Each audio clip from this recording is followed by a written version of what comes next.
요즘 우리는요, 리딩 지저스를 통해서 성경을 읽고 있습니다.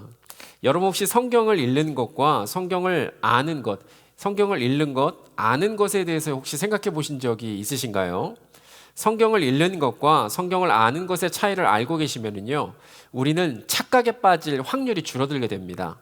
일반적으로 경험할 수 있는 착각은 뭐냐면요, 성경을 우리가 읽고 있다라고 하는 이유만으로 그 말씀이 이미 내 삶에서 이루어지고 있다라고 생각하는 그 착각이 있어요. 그러나 성경을 읽는 것은 뭐냐면요, 정보를 넣는 것이고, 성경을 읽는 것은 머리를 통해 지적으로 아는 것이다라고 이렇게 얘기를 한다면, 성경을 아는 것은 그 말씀으로 인한 변화를 말하고, 성경을 아는 것은 그 말씀에 대한 순종, 그리고 삶으로 살아내는 손과 발을 성경을 안다라고 이렇게 이야기를 해요. 그러므로 성경을 읽는다라고 하는 것은 말씀을 접하는 것이고, 성경을 아는 것은 말씀으로 변화되는 것입니다. 하나님은요, 이 자리에 예배하는 모든 주의 자녀들이 말씀을 많이 접하는 것도 필요하지만 말씀으로 변화되는 것을 원하시는 것 같아요.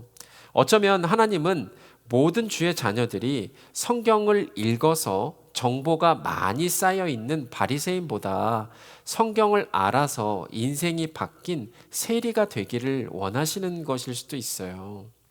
오늘 본문에 등장하는 이스라엘 2세대는요, 홍해를 가르신 하나님을 들어서 알고는 있었지만 말씀을 이루시는 하나님을 직접적으로 이렇게 생생하게 경험한 적은 없었습니다. 그들은 지금 시기적으로요, 요단강이 가장 범람하는 시기에 약속의 땅을 바라보며 서 있습니다. 눈으로 보기에는 불가능하고요, 상식으로는 도저히 건널 수가 없는 상황이에요. 그런데 하나님은 여호수아서 1장 2절에서 이미 말씀을 하셨습니다. 다른 말로 이미 말씀을 주셨습니다. 뭐라고 말씀하셨냐면, 이 요단을 건너 내가 그들 곧 이스라엘 자손에게 주는 그 땅으로 가라라고 말씀을 하셨어요. 말씀은 이미 주어졌고 하나님은 그 말씀을 이루실 준비를 다 하셨고, 이제 이스라엘에게 필요한 것은 그 말씀을 믿고 한 걸음 내딛는 그러한 믿음이었습니다. 그러므로 오늘 우리는요, 스스로에게 한번 질문해 봐야 돼요. 하나님이 주신 말씀을 읽는 것으로 끝낼 것인가, 아니면 하나님이 주신 말씀을 아는 것으로 나아갈 것인가를 우리에게 물어봐야 돼요. 오늘 본문을 통해 우리에게 주시는 말씀을 이루시는 하나님을 우리가 경험할 때 그 경험을 통해 우리는 어떻게 변화가 될 수 있을지를 한번 살펴보도록 하겠습니다. 하나님을요, 아는 것은요, 하나님을 경험하는 것입니다. 하나님을 안다라고 하는 것은 하나님을 경험하는 것입니다. 이스라엘 1세대는 출애굽을 통해서 하나님을 직접 경험했습니다. 여러분 어떤 경험을 했을까요? 여러분 이제 성경 통독을 하고 계시니까 어떤 경험들이 있었는지 머리에 떠오르시는 게 아마 있을 것 같아요. 이스라엘이 고된 노동으로 말미암아 탄식하며 부르짖을 때 그들의 고통과 신음을 들으시고 모세와 아론을 보내시는 것을 어떻게 해요? 보내신 하나님을 경험했죠. 그게 출애굽기 2장에 나오잖아요. 이스라엘 눈앞에서 홍해를 벽처럼 가르시고 마른 땅을 밟고 건너게 하시고 애굽 병사들을 수장시키시는 그런 하나님을 경험했습니다. 또 광야 생활 중에는요, 반석에서 물을 내시고 만나와 메추라기를 내려 먹이시는 하나님을 경험했습니다. 낮에는 구름 기둥이었고요, 밤에는 불 기둥으로 어떻게 해요? 인도하시는 하나님을 경험했습니다. 그러나 이러한 경험은요, 1세대의 경험이었습니다. 지금 요단강에 서 있는 2세대는요, 아버지, 어머니, 할아버지, 할머니 세대에게 전해 들었던 그러한 하나님입니다. 우리도 그렇지 않습니까? 성경에서 읽은 하나님, 부모님께서 우리에게 말씀해 주신 그러한 하나님, 또한 목사님이 설교에서 들려준 하나님은 있는데 내가 경험한 하나님은 없는 경우가 종종 있습니다. 게다가 말씀과 현실은 끊임없이 충돌하고 있습니다. 요단강은 평소에 30m면 아마 저쪽에서 조금 더 문을 열고 나가면 그 정도 문이면 될 것 같아요. 30m 정도의 너비이지만 오늘 본문의 상황은 보리 추수할 때라 가지고 눈 녹은 물이 헐몬산에서 내려와서 범람을 했단 말이에요. 200m 그리고 1km까지의 지금 상황이에요. 평소에 230m 정도의 너비가 200m, 1km란 말이에요. 제가 예전에 할아버지 댁에 갔을 때 만경강을 봤을 때 한물 찐다라는 말이 있어요. 한물 찐다는 말이 뭐냐면 비가 굉장히 많이 내려오면 범람해서 넘칠 때를 말하거든요. 그러면 우리가 봤을 때는 한 15m, 20m 정도 되는 강이 진짜 200m, 500m 이렇게까지 펼쳐지게 돼요. 그리고 소가 둥둥 떠다닙니다. 눈으로 바라보고 있으면 빠져 죽을 것 같고 상식적으로는 도저히 불가능해 보이는 그런 상황이에요. 요단을 바라볼 때. 하나님 말씀은 건너가라인데 현실은 건널 수 없다가 팽팽하게 대치하고 있는 그런 상황입니다. 우리도 비슷한 경험을 많이 합니다. 여러분, 말씀을 보면 뭐라고 나와 있냐면 용서하라, 먼저 사랑하라, 구하라, 두려워 말라. 읽을 때는 아멘이 나오지만 그렇지, 읽을 때는 동의도 하죠.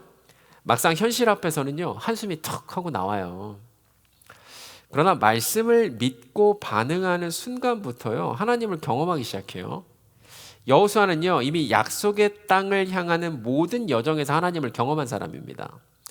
모세의 손 기억하시죠? 아론과 훌이 그냥 옆에서 들고 있잖아요, 지팡이를. 올라간 동안에 최전방에서 싸우던 여호수아는 아말렉을 물리치는 경험을 했습니다. 살아계신 하나님을 전쟁에서 생생하게 경험한 여호수아에게 하나님 말씀은 살아있는 하나님의 말씀이고 하나님은요 전부였어요. 하나님은 여호수아에게 1장 2절에서 뭐라고 말씀을 하시냐면 이제 너는 이 모든 백성과 더불어 일어나 이 요단을 건너 내가 곧 이스라엘 자손에게 주는 그 땅으로 가라. 여호수아 1장 3절에는 뭐라고 얘기하냐면 내가 모세에게 말한 바와 같이 너희 발바닥으로 밟는 곳은 모두 내가 너희에게 주었노니라고 말씀을 하세요. 저는 이 말씀에 대한 여호수아의 반응을 주목하고 싶습니다. 여호수아 1장 10절에 뭐라고 반응하냐면요, 이에라고 돼요. 영어로 so라고 되거든요. 이에 그래요. 이에. 마치요 그냥 왕이 명령을 내리면 예이 신하가 예이 하는 것 같아요. 이에, 그죠? 이에, so 이거요. 이에. 무슨 말을 했는데 이에 반응한다는 거잖아요. 왕이 딱 명령을 내리면 신하가 예이 하는 것 같단 말이죠. 하나님은 구체적으로 어떻게 요단을 건너가게 될 것이라고 말씀하지 않으셨어요. 그죠? 하나님은 내가 주는 그 땅으로 가라. 내가 너희 발바닥으로 밟는 곳은 모두 내가 너에게 주었다라고만 말씀을 하세요. 구체적인 방법을 먼저 보게 되면 하나님을 경험할 수가 없어요. 그죠? 구체적인 방법을 먼저 계산하면 하나님을 경험할 수가 없어요. 그죠? 우리의 생각과 지경을 뛰어넘어서 역사하시는 하나님이시니까.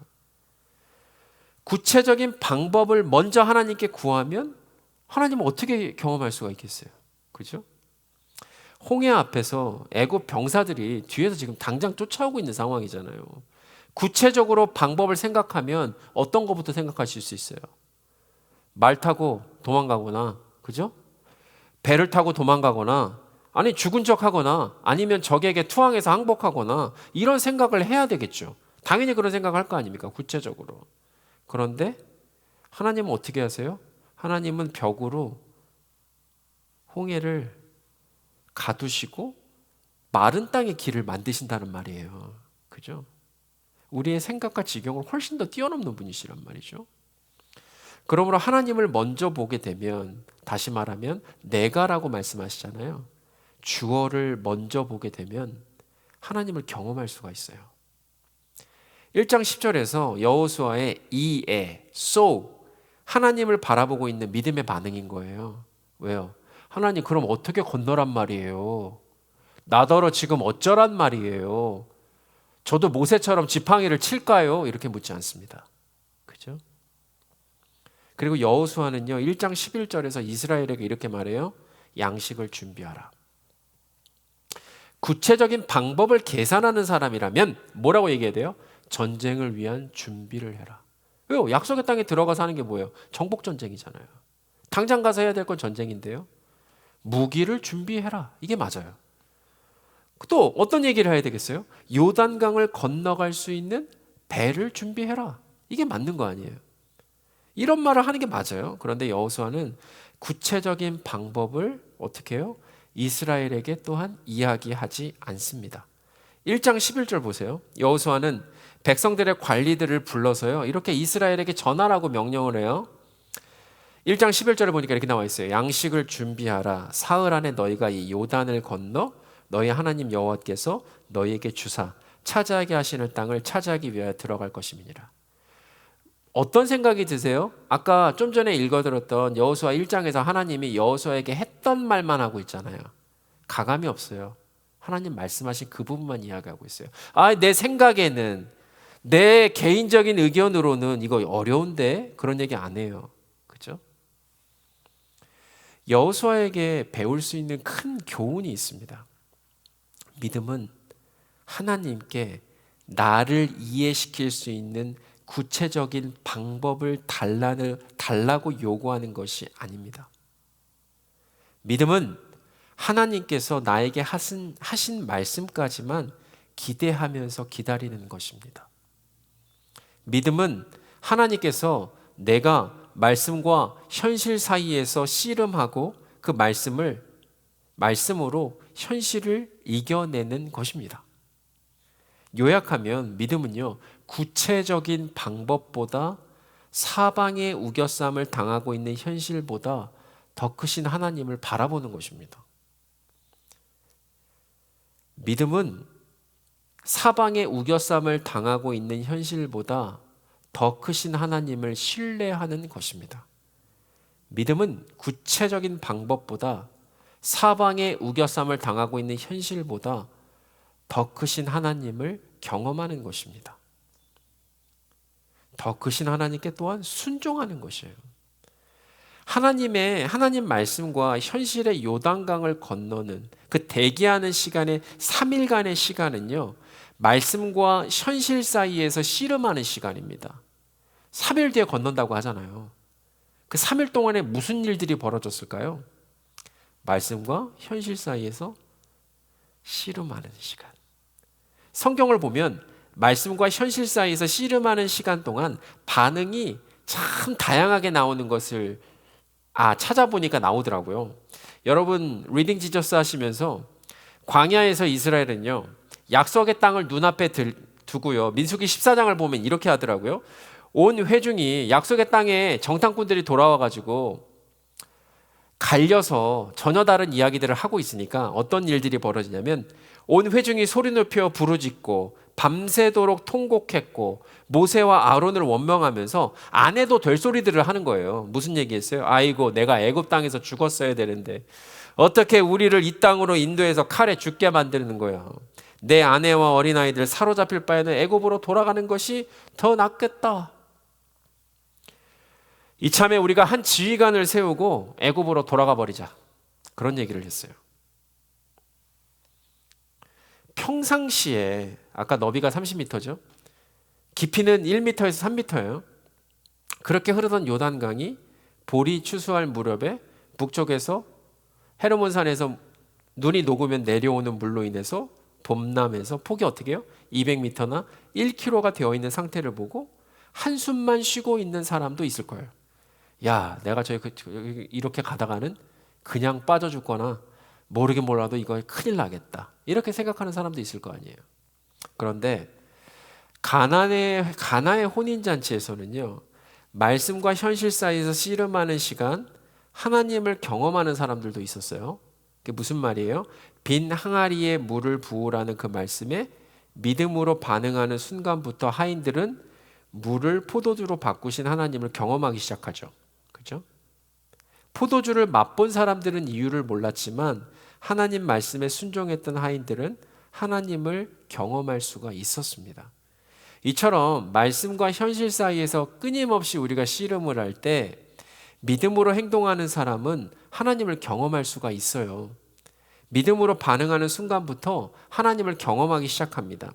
이제 하나님은 구체적으로 어떻게 요단을 건널지에 대한 말씀을 나중에 주십니다.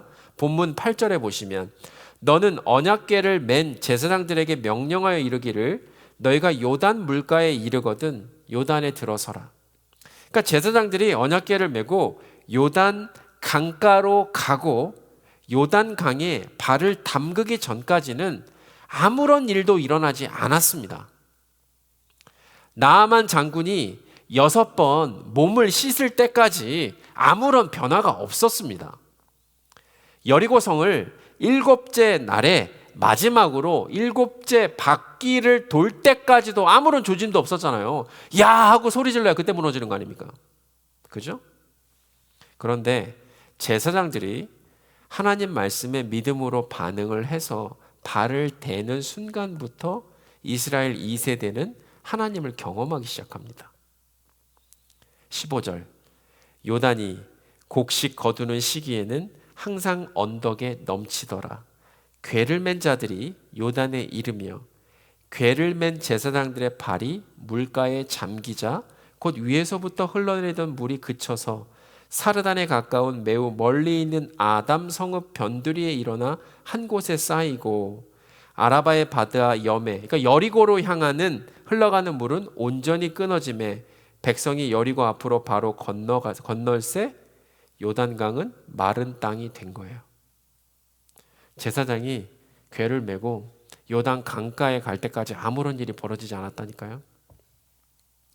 강가까지 내려가도 아무 일도 벌어지지 않고 한 발을 물에 담궜을 때부터 일어나는 거예요.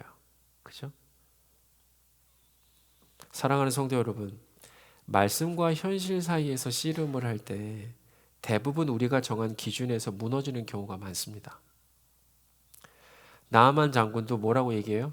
야, 우리나라에 더 좋은 강이 없어서 내가 여기서 몸을 씻어야 하는가 역정을 냈어요. 가나 혼인잔치에서 우리 집 주인도 아닌 사람이 갑자기 나타나서 빈 항아리에 물을 채우라고 하면 그 말에 순종하고 싶었던 종이 누가 있어요? 주인이 말하는 일도 하기가 힘들어 죽겠는데. 물 여러분 한번 물찌개로 지어 보셨어요? 그 얼마나 힘든 일인지? 저 군대에서 해봤거든요. 되게 힘들어요. 물이 상당히 무겁습니다, 여러분. 구체적인 방법을 여러분 먼저 찾게 되면요, 아무런 역사가 일어나지 않아요. 구체적인 방법만 먼저 구하게 되면 하나님을 경험할 수가 없어요. 여호수아는 이제 너는 이 모든 백성과 더불어 일어나 이 요단을 건너 내가 주는 그 땅으로 가라. 내가 모세에게 말한 바와 같이 너희 발바닥으로 밟는 곳은 모두 내가 너희에게 주었다고 말씀하신 하나님을 먼저 바라보았던 거예요. 그리고 이에 쏘라고 믿음으로 순종할 때 하나님은 구체적인 방법을 나중에 알려주셨습니다. 이걸 우리가 어떻게 얘기해요? 인도하심을 받았습니다. 믿음으로 반응할 때 인도하심을 받는 거예요. 그 구체적인 방법에 여호수아는 동일하게 믿음으로 순종할 때 하나님은 그 말씀을 이루어 주셨습니다. 오늘의 적용입니다. 단순한 믿음, 온전한 순종으로 하나님을 경험하시는 모든 성도님들 되셨으면 좋겠습니다. 이스라엘이 눈앞에 있는 요단강을 건널 수 있었던 이유는 단 하나예요. 하나, 뭐죠? 하나님입니다. 하나님이 말씀하셨기 때문입니다. 그리고 하나님은 그 말씀을 이루어 주셨기 때문에 마른 요단강을 밟고 지나갈 수 있었던 거잖아요. 오늘날 여러분의 요단은 무엇입니까? 해결되지 않는 내 성품의 부족함이 여러분의 요단이신 분도 계시죠. 내 육신의 연약함을 두고 이게 내 인생의 요단이신 분도 계시잖아요. 막혀있는 가족관계가 요단강이신 분도 계시고요. 교우관계, 사업관계, 눈만 뜨면 찾아오는 두려움들, 미래의 불확실성도 있어요. 이대로 얼마까지 갈 수 있을까? 반복된 실패, 그리고 경제적인 어려움을 겪는 분들도 사실 계시잖아요. 이 모든 문제들의 공통점이 있다면 여러분 무엇일까요? 문제가 너무 복잡하다라고 하는 사실입니다. 어디서부터 어떻게 풀어야 할지 정말 모르겠다는 생각이 드는 그 문제들 아니에요? 그죠? 이 문제들의 공통점은 또한 무엇일까요? 문제를 해결할 능력이 우리에게 없다는 사실입니다. 진작에 해결될 문제였다면 벌써 해결되고도 남아야 될 것들 아니겠습니까? 그래서 난제라고도 하잖아요. 절대로 풀 수 없는 문제들. 이거는 주님이 오셔도 해결될까 말까 한다. 뭐 이렇게 농담 삼아 얘기하시는 분들도 계시더라고요. 또한 이 모든 문제들의 공통점은 뭘까요? 문제가 해결될 거라고 생각하지 않는다는 사실입니다. 타국에서 생활하면서 이런 문제가 없는 사람들이 누가 있나? 뭐 나한테만 이런 문제가 있나? 다 있지. 가정사 다 있지. 이렇게 스스로 위로하면서 체념하는 사람들도 봤습니다. 다 똑같다라고 체념하더라고요. 그러나 가장 큰 문제는 뭘까요? 스크린에 띄어놨네요. 이 문제, 이 모든 것을 해결하실 수 있는 분이 하나님이라는 것을 잊고 살아가는 것이 더 큰 문제입니다. 불신의 사전적 뜻은 뭐냐면요. 믿지 않음, 신뢰하지 않음, 신용하지 않음이라고 하는 뜻이에요. 불신의 성경적인 뜻은 뭐냐면요. 성경적으로 불신을 어떻게 바라보냐면 하나님의 약속을 신뢰하지 않아요. 그리고 환경을 보고 두려워합니다. 하나님의 크신 하나님을 바라보지 않는다는 거죠. 그리고 말씀보다 눈에 보이는 현실을 더 크게 여깁니다. 그리고 순종하지 못하게 만드는 뿌리라고 불신의 성경적 뜻은 정의하고 있어요. 그러므로 신학적으로 불신의 뜻을 종합해서 살펴보면 이거예요. 하나님이 누구신지 믿지 못함에서 나오는 마음의 고집과 거부, 하나님이 말씀하신 것을 믿지 못함에서 나오는 마음의 고집과 거부를 신학적으로 불신이라고 얘기합니다.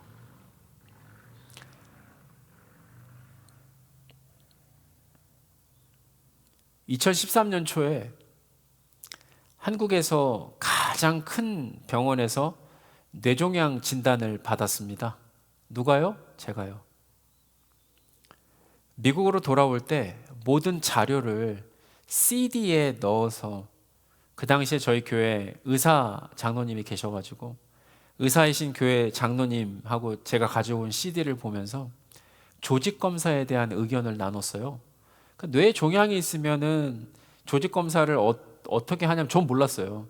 코로 꼬챙이를 넣어가지고 뇌로 이렇게 가가지고 조직을 띄거나 아니면 뒷머리 쪽에 살짝 상처를 내서 뒤로 꼬챙이를 넣어가지고 뇌까지 연결해서 이렇게 살짝 떼야 된대요.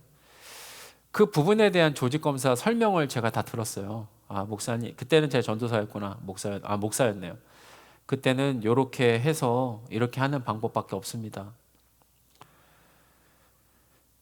온 교회가 그때 월요일마다 중보기도 시간이 있었거든요.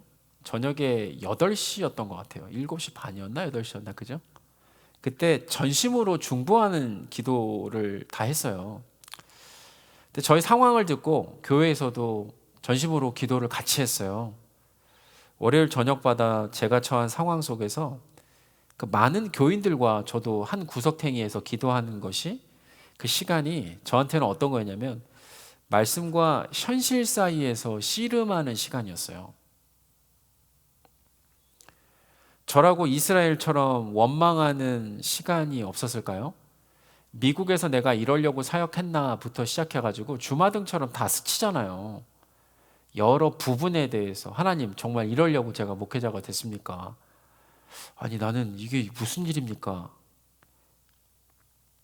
저라고 나아만 장군처럼 미국에 좋은 병원이 없어서 한국까지 가서 그 고생하면서 내가 수술까지 하고 뭐 여러 가지 다 해야 될까라는 생각을 했겠죠. 그런데 제가 붙잡은 것은요, 의외였어요. 그게 뭐냐면 말씀과 현실 사이에서 씨름하는 시간에 받은 하나님의 말씀을 제가 붙잡았어요. 그 말씀이 뭐였냐면 이사야서 41장 10절 말씀을 하나님께서 여러 번에 걸쳐서 저에게 주셨어요. 제가 한번 읽어드릴게요. 두려워하지 말라, 내가 너와 함께 함이라. 놀라지 말라. 나는 내 하나님이 됨이라. 내가 너를 굳세게 하리라. 참으로 너를 도와주리라. 참으로 나의 의로운 오른손으로 너를 붙들리라. 제가 이 말씀을 받았다고 해서 하나님이 저에게 구체적으로 너 이렇게 하면 이렇게 치유받을 거야, 너 저렇게 하면 이렇게 나을 거야 라는 구체적인 말씀을 하신 게 아니에요.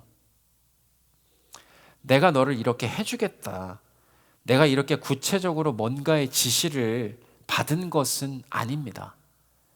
그러나 하나님께서 이 말씀을 이루어 주신 것은 맞습니다. 마치 여러분 기억해 보세요. 아브라함도 약속의 말씀을 받았지만 구체적으로 하나님의 지시를 받지는 않았지만 저 하늘에 떠 있는 무뼈를 셀 수 없을 만큼 믿음의 조상이 되었던 것처럼 하나님은 아브라함에게 하신 그 말씀을 이루어 주셨듯이 저에게도 동일하게 저에게 주신 그 말씀을 이루어 주셨습니다. 세 가지를 이루어 주셨어요. 나는 내 하나님이 됨이라. 참으로 너를 도와주리라. 참으로 나의 의로운 오른손으로 너를 붙들리라. 한 달 동안 교회에서, 한 달이 뭐예요? 아마 계속 같이 기도를 했어요. 그리고 나서 한 달 뒤에 제가 아마 한국에 갔었던 것 같아요. 그래서 똑같이 뇌 MRI를 찍는데, 여러분 뇌 MRI 찍어 보셨어요? 뇌 MRI에는요 이렇게 이제 머리만 찍어야 되기 때문에 머리 쪽에다가 무슨 막 그 수중 잠수부들이 타고 들어가는 것처럼 이렇게 딱 하고 나서 MRI로 들어가요. 머리만 찍어야 되니까. 그래서 이제 불과 한 달 전에 찍었던 뇌 MRI 사진이니까 제가 그때 그거를 잊지를 못해요. 저는 이제 앉아있고 의사가 저를 바라보는 눈이 뭐였냐면, 한 달 전에 뇌 MRI 찍고 다시 찍으러 오는 당신이 전혀 이해가 되지 않는다라고 하는 경멸적인 눈빛 있잖아요. 여기가 무슨 스티커 사진이냐, 너 지금 가족 사진 찍고 다시 뭐 나한테 뭐가 달라졌다고 지금 나를 보러 오냐라고 하는 거였어요. 근데 제 차트를 보더니 간호사를 불러요. 두 가지 생각이 들겠죠. 아니 뭔가 일어났나? 라는 생각과 뭔가 크게 잘못되고 있구나 라는 생각을 스쳐서 하시겠죠. 여러분들이 입장 바꿔놓고 생각하신다면. 그때 제가 잊을 수가 없어요. 간호사를 부르더니 이 차트가 잘못된 거냐고 묻더라고요. 이 차트가 잘못된 거냐고. 그러고 나서 앉아있다가 잠깐 일어나는 거예요. 이런 경우를 보도도 또 본 적이 없으니까.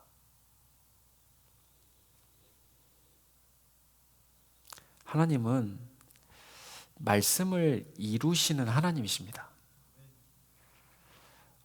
저는 뭐 죽을 고비 3번 넘겼는데 머리에서 뇌 종양이 없어졌다라고 말을 하는 것조차도 굉장히 조심스러워요. 지금도 저는 그 병원에 가면 CD 다 있거든요, 기록이. 그리고 저에게만 제가 되게 이런 것들을 얘기하는 게 되게 부담스럽고 어려운 게 뭐냐면, 나만 고쳐주시는 하나님으로 저는 그렇게 변질되는 걸 원치 않거든요. 그러나 제가 강조하는 거는 하나님은 말씀을 이루시는 하나님이십니다. 하나님은 모든 문제를 해결하실 수 있는 하나님이십니다. 어렵지만, 의심도 생기지만, 화도 나지만, 실망도 되지만, 달라지는 것이 1도 없어 보이지만 말씀을 따라 한 걸음 내디디면 위에서 흘러오던 문제의 물이 멈추고 멀리 아담 성읍 변두리까지 문제의 물이 쌓이고 여리고로 내려가는 문제의 물줄기가 끊어지고, 아멘 하는 사람만 받으십시오. 문제의 요단강은 마른 땅이 되어 건널 수가 있게 됩니다. 저는 조금 그때부터 달라진 것이 있습니다. 저는 말씀을 이루시는 하나님을 믿습니다. 저는 경험을 통해서 하나님을 알게 되었습니다. 저는 구체적인 방법을 구하기보다 크신 하나님을 바라보게 되었습니다. 저는 홍해와 요단을 가르시고 반석에서 물을 내시고 만나와 메추라기로 먹이시고 이 땅에 말씀이 육신이 되신 전능하신 하나님을 믿습니다. 저는 천지와 모든 만물을 창조하시고 내 고통의 소리를 들으시고 내 처한 상황을 보시고 내 상한 마음을 아시는 하나님께서 나를 고치시고 나를 치료하시고 나를 돌보시고 나와 함께 하시는 하나님이심을 믿습니다. 사랑하는 성도 여러분, 바라기는요, 단순한 믿음, 온전한 순종으로 하나님을 경험하시기를 예수 그리스도 이름으로 축복합니다. 하나님께서 우리에게 주신 말씀을 이루어 가신 것을 경험할 때마다 그 말씀이 내 삶에서 온전하게 믿어지고 더욱더 크신 하나님을 진심으로 믿게 되시기를 예수 그리스도 이름으로 축복합니다.